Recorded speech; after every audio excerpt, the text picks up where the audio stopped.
हजरत जकरिया अलैहिस्सलाम के जमाने की बात है। उस जमाने में हन्ना नाम की एक नेक औरत थी। बहुत उम्र गुजर जाने के बावजूद उनके यहाँ कोई औलाद नहीं हुई थी। फिर एक दिन उन्होंने अल्लाह रब्बुल आलमीन के हाजिर दुआ की, या अल्लाह, मेरी उम्र गुजर चुकी है लेकिन मेरे यहाँ कोई औलाद नहीं हुई। मैं आपके दरबार में यह मन्नत मानती हूँ कि अगर आप मुझे औलाद अता करें तो मैं इस बच्चे को बैतुल मुकद्दस की खिदमत के लिए वक्फ कर दूंगी। हन्ना की इस दुआ के कुछ अरसे बाद अल्लाह ताला ने उन्हें एक औलाद अता की। हन्ना अपनी इस औलाद को देखकर बहुत खुश हुई, लेकिन उनकी यह खुशी ज्यादा देर तक कायम न रह सकी, क्योंकि जब उन्होंने बच्चे को देखा तो मालूम हुआ कि यह एक लड़की है। लड़की को देखकर हन्ना के दिल को बहुत दुख पहुंचा। फिर उन्होंने अल्लाह रब्बुल आलमीन के हाजिर दुखी दिल के साथ दुआ की, या अल्लाह, मैंने आपके दरबार में मन्नत मानी थी कि अगर आप मुझे औलाद अता करेंगे तो मैं उसे आपके घर बैतुल मुकद्दस की खिदमत के लिए वक्फ करूंगी, लेकिन यह तो एक लड़की है। मैं इस लड़की को बैतुल मुकद्दस की खिदमत के लिए कैसे वक्फ करूंगी? और बैतुल मुकद्दस के खिदमतगार भी तो एक लड़की को खिदमत के लिए कबूल नहीं करेंगे। हन्ना की यह दुखी दुआ सुनकर अल्लाह रब्बुल आलमीन ने उन्हें तसल्ली दी। ए हन्ना, तुम शायद इस बात पर गमगीन हो कि तुम्हारे यहाँ एक लड़की पैदा हुई, हालांकि तुम एक लड़का चाहती थी, लेकिन जान लो कि यह लड़की एक आम लड़की नहीं है। यह दुनिया के बहुत से मर्दों से भी ज्यादा अजीम मकाम रखती है। और जहाँ तक बैतुल मुकद्दस की खिदमत का ताल्लुक है, इस बारे में तुम फिक्र न करो। तुम इस लड़की की परवरिश करो और जब यह खिदमत के काबिल हो जाए तो उसे बैतुल मुकद्दस ले आना, मैं उसे कबूल करूंगा। अल्लाह रब्बुल आलमीन की तरफ से यह तसल्ली पाने के बाद हन्ना मुतमिन हो गई। फिर उन्होंने अपनी इस बेटी का नाम मरियम रखा। हन्ना ने अल्लाह रब्बुल आलमीन के हाजिर दुआ की, या अल्लाह, मरियम को और उसकी नस्ल को अपनी रजा के लिए कबूल फरमा लीजिए और उन्हें शैतान के शर से महफूज रखिए। हन्ना ने मरियम की 7 साल तक परवरिश की। उस जमाने में बैतुल मुकद्दस के इमाम हजरत जकरिया अलैहिस्सलाम थे। जब मरियम 7 साल की हो गईं, तो उनकी माँ हन्ना उन्हें हजरत जकरिया अलैहिस्सलाम के पास ले गईं। उन्होंने कहा, ए अल्लाह के नबी, मैंने मन्नत मानी थी कि अगर अल्लाह मुझे औलाद अता करेंगे तो मैं इसे अल्लाह के घर की खिदमत के लिए वक्फ करूंगी, लेकिन बदकिस्मती से मेरे यहाँ एक लड़की पैदा हुई। मैंने 7 साल तक उसकी परवरिश की। अब मैं अपनी मन्नत पूरी करने के लिए इस लड़की को आपके हवाले करने आई हूँ। बराए करम इसे कबूल करें और बैतुल मुकद्दस की खिदमत के लिए मौका फराहम करें। हजरत जकरिया अलैहिस्सलाम ने हन्ना की दरख्वास्त पर बैतुल मुकद्दस के तमाम खिदमतगारों को बुलाया और कहा, आप लोगों में से कौन है जो इस लड़की की परवरिश की जिम्मेदारी कबूल करेगा? बैतुल मुकद्दस के खिदमतगारों ने मरियम रजी अल्लाह अन्हा के चेहरे पर एक नूर की झलक देखी और हर एक उनकी परवरिश की जिम्मेदारी लेने के लिए बेताब हो गया। हजरत जकरिया अलैहिस्सलाम के दिल में भी मरियम की परवरिश की ख्वाहिश थी, क्योंकि मरियम की खाला उनकी बीवी थी। उन्होंने बैतुल मुकद्दस के खिदमतगारों को दलीलें देकर कहा, आप सब सुने, इस लड़की की परवरिश के लिए सबसे मुफीद शख्स मैं हूँ, क्योंकि इसकी खाला मेरी बीवी है। लेकिन बैतुल मुकद्दस के खादमों ने हजरत जकरिया अलैहिस्सलाम की इस तजवीज को रद्द कर दिया और कहा, ए जकरिया, हम सबके दिल में इस बच्ची की परवरिश की ख्वाहिश है, इसलिए यह दलील कि इसकी खाला तुम्हारे घर में है तुम्हें इसकी परवरिश की जिम्मेदारी लेने का हक नहीं देती।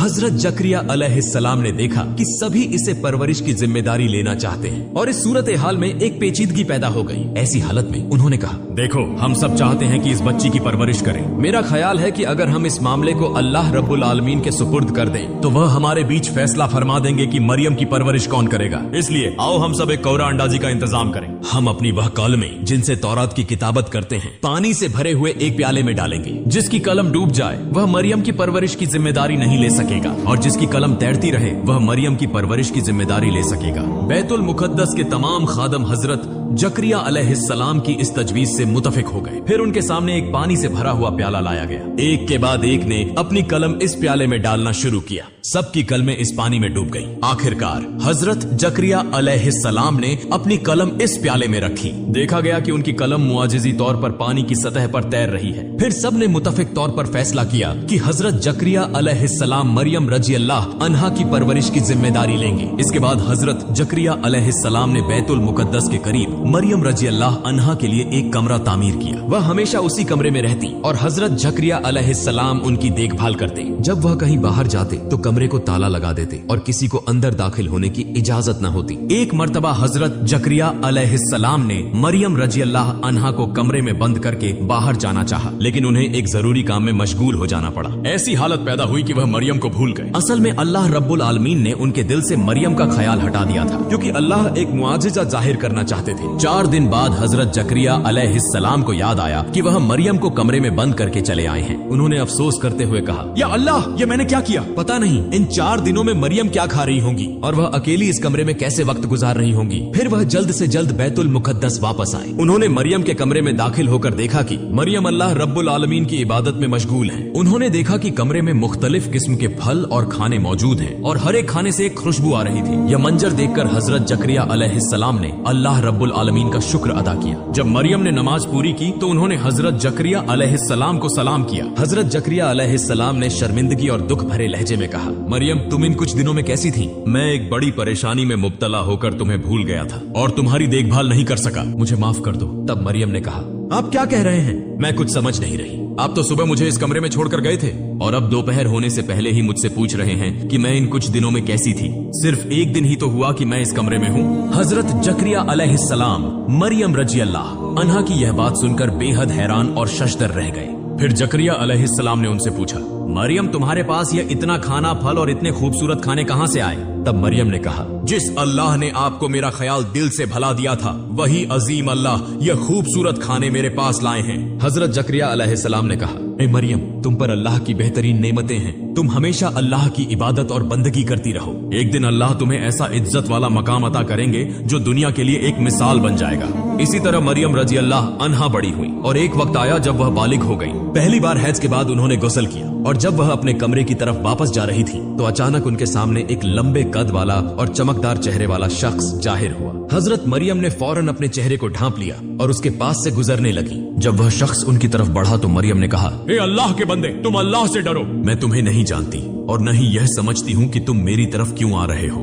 दरहकीकत मरियम नहीं जानती थी कि वह शख्स हजरत जिब्राइल अलैहिस्सलाम थे। उन्होंने मरियम से कहा, ए मरियम, मैं तुम्हारे लिए अल्लाह की तरफ से खुशखबरी लेकर आया हूँ। तब मरियम ने पूछा, आप कौन हैं और कौन सी खुशखबरी लाए हैं? जिब्राइल अलैहिस्सलाम ने कहा, मैं अल्लाह का फरिश्ता हूँ और मैं तुम्हें अल्लाह की तरफ से एक बेटा अता करने आया हूँ। मरियम ने कहा, मेरा बच्चा कैसे पैदा होगा? मैं न तो शादीशुदा हूँ और न ही किसी मर्द ने आज तक मुझे छुआ है। जिब्राइल अलैहिस्सलाम ने कहा, ए अल्लाह की बंदी, तुम्हारे रब ने फरमाया है कि यह उसके लिए बहुत आसान है और वह उसे इंसानों के लिए एक निशानी और रहमत बनाना चाहते हैं। यह फैसला अल्लाह रब्बुल आलमीन ने बहुत पहले से कर रखा है। वह तुम्हें बिना किसी मर्द के छुए एक बेटा अता करेंगे। फिर जिब्राइल अलैहिस्सलाम ने मरियम रजी अल्लाह अन्हा के चेहरे की तरफ एक फूंकी मारी और इसके बाद वह गायब हो गए। मरियम ने फौरन महसूस किया कि उनके जिस्म का वजन 2 गुना बढ़ गया है। इसके बाद वह बेहद फिक्रमंद हो गईं और अल्लाह के हुस्न में सजदे में गिर पड़ी। उन्होंने कहा, हे अजीम अल्लाह, आपने मुझ पर ऐसी सख्त आजमाइश डाल दी कि अगर यह लोगों के सामने जाहिर हो गई तो मैं उनके लिए काबिल मजम्मत बन जाऊंगी। इसके बावजूद मैं आपकी दी हुई जिम्मेदारी कबूल करती हूँ, लेकिन दुनिया में किसी और इंसान को ऐसी सख्त आजमाइश में न डालना। ऐसी आजमाइश में बहुत से लोग ईमान से महरूम हो जाएंगे। ए मेहरबान अल्लाह, मुझे इस आजमाइश में सरखरू होने की तौफीक अता फरमा। मुझे सब्र करने वालों में शुमार कर दे और मेरी तमाम मुसीबतें आसान कर दे। कुछ दिनों बाद बनी इस्राइल के बीच हजरत मरियम रजी अल्लाह अन्हा के हामिला होने की खबर फैल गई। तब एक समूह आया और उन्हें धमकी देते हुए कहा, मरियम, सच बताओ, तुम्हारे पेट में मौजूद बच्चे का बाप कौन है? तुम एक कन्या हो, किसी मर्द के छुए बिना तुम हामिला कैसे हो सकती हो? लिहाजा सच बताओ, वह मर्द कौन है जिसने तुम्हारे साथ गुनाह किया? अगर तुम उसका नाम बता दो तो हम उसे मुनासिब सजा दे सकते हैं। इस पर हजरत मरियम ने उनके सवाल का जवाब दिया, मैं कुछ नहीं जानती। मैंने किसी मर्द के साथ गुनाह नहीं किया और न ही किसी ने मुझे छुआ है। तुम जो कुछ देख रहे हो यह सब अजीम अल्लाह रब्बुल आलमीन की निशानी है। उन्होंने मुझे यह बच्चा किसी मर्द के छुए बिना अता किया है और उन्होंने मुझे खबर दी है कि मेरा यह बच्चा इस जमाने का नबी होगा। इसके अलावा मुझे कुछ नहीं मालूम। इसी दौरान एक नौजवान बोला, दिन रात मस्जिद में इबादत के बहाने कमरा बंद करके तुम किसी और मर्द के साथ गुनाह करती हो और अब वह राजफाश हो चुका है। अब विभिन्न बहानों से सच्चाई को छुपाने की कोशिश कर रही हो। सच बताओ, तुमने किसके साथ गुनाह किया? अगर तुमने खुद न बताया तो हम किसी भी तरीके से उस मर्द का पता लगाएंगे और तुम्हारे मुंह से उसका नाम निकलवा कर रहेंगे। उनकी यह जिल्लत आमेज और तौहीन आमेज बातें सुनने के बावजूद हजरत मरियम रजी अल्लाह अन्हा लगातार यही कहती रही, मेरा यह अजीम बेटा अल्लाह रब्बुल आलमीन का अता किया हुआ है, इसके अलावा मुझे कुछ नहीं मालूम। आखिरकार वह लोग तंग आकर उनके पास से चले गए। हजरत मरियम रजी अल्लाह अन्हा के एक खालाजाद भाई थे जिनका नाम यूसुफ था। वह हमेशा उनकी मोहब्बत में मुब्तला रहते थे और उनसे शादी करने के ख्वाब देखते थे। जब उन्होंने सुना कि मरियम हामिला है तो वह उनके पास आए और कहने लगे, मरियम, मुझे धोखा देकर तुमने किस मर्द का हाथ थामा? मैंने तुम्हारा कितना इंतजार किया और तुमने मुझे कैसे नजरअंदाज करके किसी और को अपना बना लिया? मैंने ऐसा क्या जुर्म किया था मैं तो तुम्हारे साथ कोई गुनाह नहीं करना चाहता था। मैं तो तुमसे शादी करके तुम्हें अपने घर लाता तो कोई बदनामी ना होती। अब तुम नाजायज तौर पर हामिला होकर समाज में बदनाम हो गई हो। अगर तुम मुझसे शादी कर लेती तो यह सब कुछ ना होता, यह तुम्हारे लिए बेहतर होता।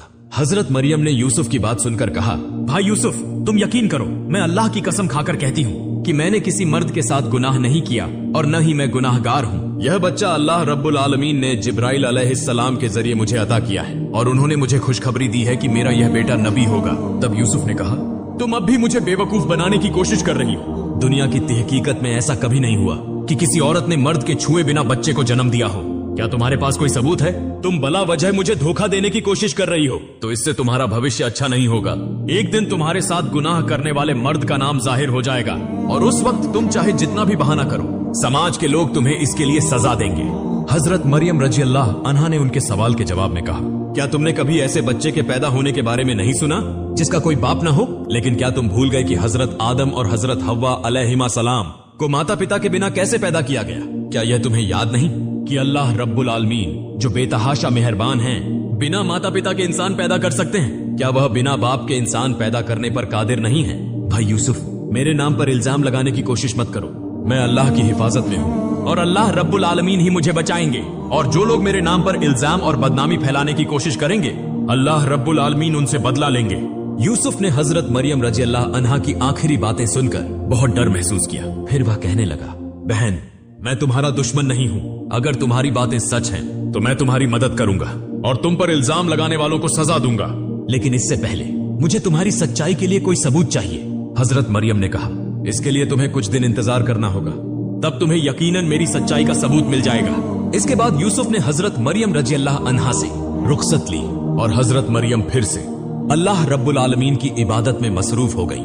उन्होंने अल्लाह से गिड़गिड़ा कर दुआ की, ऐ रहम के समंदर, तुम समंदर को पहाड़ और पहाड़ को समंदर बना सकते हो। तुम फकीर को बादशाह और बादशाह को फकीर बना सकते हो। लिहाजा मेरे इस मुश्किल वक्त में मेरी बेइज्जती करने वालों को तुम खुद समझा दो। मैं इस तहमत की शिद्दत को और बर्दाश्त नहीं कर सकती।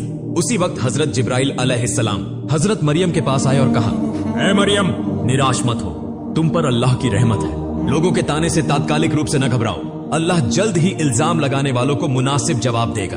तुम इल्जाम लगाने वालों को जवाब देने में अपना कीमती वक्त बर्बाद मत करो। हमेशा अल्लाह की इबादत में मसरूफ रहो। अल्लाह हर हालत में तुम्हारी हिफाजत करेगा। इसी तरह हजरत मरियम रजी अल्लाह अन्हा रोते हुए 10 महीने और 10 दिन बिताती रही। फिर एक दिन अचानक उनके दर्द एजह शुरू हो गए। तब वह घर से निकलकर एक बड़े मैदान की तरफ रवाना हो गई। वह रेगिस्तान जहां हजरत मरियम रजी अल्लाह अन्हा बच्चा पैदा करने के लिए गई, उस जगह का नाम बैत अलाम था। यह जगह बैतुल मुकद्दस से 12 मील दूर थी। वहां पहुंचकर उन्होंने एक खजूर के पेड़ के नीचे पनाह ली। तब उनके दर्द एजह की तीव्रता बढ़ गई। एक तरफ दर्द एजह की तीव्रता और दूसरी तरफ लोगों के ताने का डर। इसी वजह से हजरत मरियम रजी अल्लाह अन्हा बेहद बेचैन हो गई और कहने लगी, ए अल्लाह, काश मैं इस दुनिया में पैदा ही न हुई होती। काश लोग मुझे भूल चुके होते तो कितना अच्छा होता। इसके बाद हजरत मरियम रजी अल्लाह अन्हा ने एक खूबसूरत बेटे को जन्म दिया। वह परेशान ख्यालात में मबतला थी और उनकी मदद के लिए कोई मौजूद न था। तभी अल्लाह के फरिश्ते हजरत जिब्राइल अलैहिस्सलाम वहां नाजिल हुए और हजरत मरियम के पास एक खूबसूरत जन्नती चश्मा जारी कर दिया। फिर उन्हें हिदायत दी, ऐ मरियम, इस चश्मे के पानी से पियो और दरख्त की खजूरों को खाओ। हजरत मरियम रजी अल्लाह अन्हा ने जैसे ही खजूर खाने की ख्वाहिश की, दरख्त की शाखें झुककर उनके करीब हो गईं। उन्होंने हल्के से दरख्त की शाख को हिलाया और ताजा खजूरें नीचे गिरने लगी। फिर हजरत मरियम ने खजूरें खाई और चश्मे का पानी पिया, जिससे उनकी हालत बेहतर हो गई। इसके बाद हजरत जिब्राइल अलैहिस्सलाम ने फरमाया, ऐ मरियम, तुम अपनी तहमत के बारे में फिक्र न करो। अगर लोग इस बच्चे के बारे में तुमसे कुछ पूछें तो उन्हें इशारे से बता देना कि तुमने रोजा रखा हुआ है।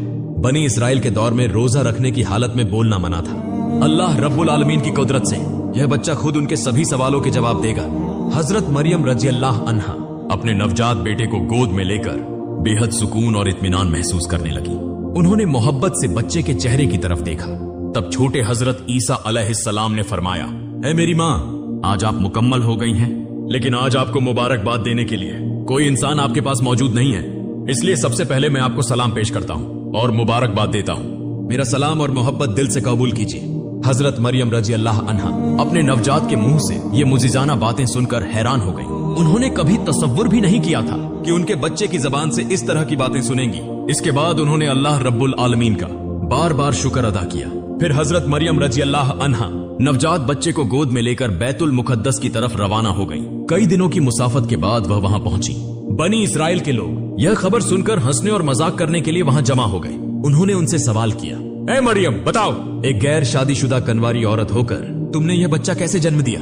मरियम ने इशारे से उन्हें समझा दिया कि मैं रोजे से हूँ, इसलिए बात करना मेरे लिए जायज नहीं। अगर तुम्हें कुछ पूछना है तो मेरे इस नवजात बच्चे से सवाल करो, वह तुम्हारे सभी सवालों के जवाब देगा। तब वे कहने लगे, हाय मरियम, तुमने नाजायज बच्चे की हकीकत छुपाने के लिए रोजा रखा है और अब हमें कह रही हो कि एक नवजात बच्चे से बात करें। क्या तुम्हें धोखा देने का यही तरीका मिला? क्या यह बच्चा बोलना जानता है कि वह हमारे सवालों के जवाब देगा? यह सब झूठ और बहाने हैं। तुम इस तरह के तरीकों से असल हकीकत छुपा नहीं सकती। आज नहीं तो कल कभी न कभी यह सच्चाई सामने आ ही जाएगी। इनमें से कुछ लोग बोले, चलो इस नवजात से सवाल करते हैं और देखते हैं कि यह क्या जवाब देता है। फिर वे सब हजरत ईसा अलैहिस्सलाम के पास आए और पूछने लगे, ए मरियम के बेटे, तुम्हारा पिता कौन है? तुम्हारे पिता की पहचान क्या है? तुम अपनी माँ के पेट में कैसे आए? तब हजरत ईसा अलैहिस्सलाम ने जवाब दिया, मैं अल्लाह का बंदा हूँ। अल्लाह ने मुझे किताब दी है और मुझे नबी बनाया है, और जहाँ भी मैं हूँ उसने मुझे बरकत दी है। उसने मुझे नमाज अदा करने और जकात देने का हुक्म दिया है जब तक कि मैं जिंदा हूँ, और उसने मुझे अपनी माँ के साथ नेक सुलूक करने वाला बनाया है, न कि बगावत करने वाला और बदकार।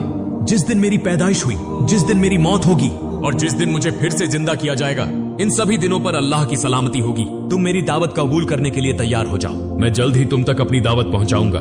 बनी इसराइल के लोग नवजात हजरत ईसा अलैहिस्सलाम की जबान से यह साफ और हकीमाना बातें सुनकर हैरान रह गए। चंद पल पहले जिस बच्चे का जन्म हुआ था वह कैसे इस तरह की बातें कर सकता है? यह एक बेहतरीन वाकया था।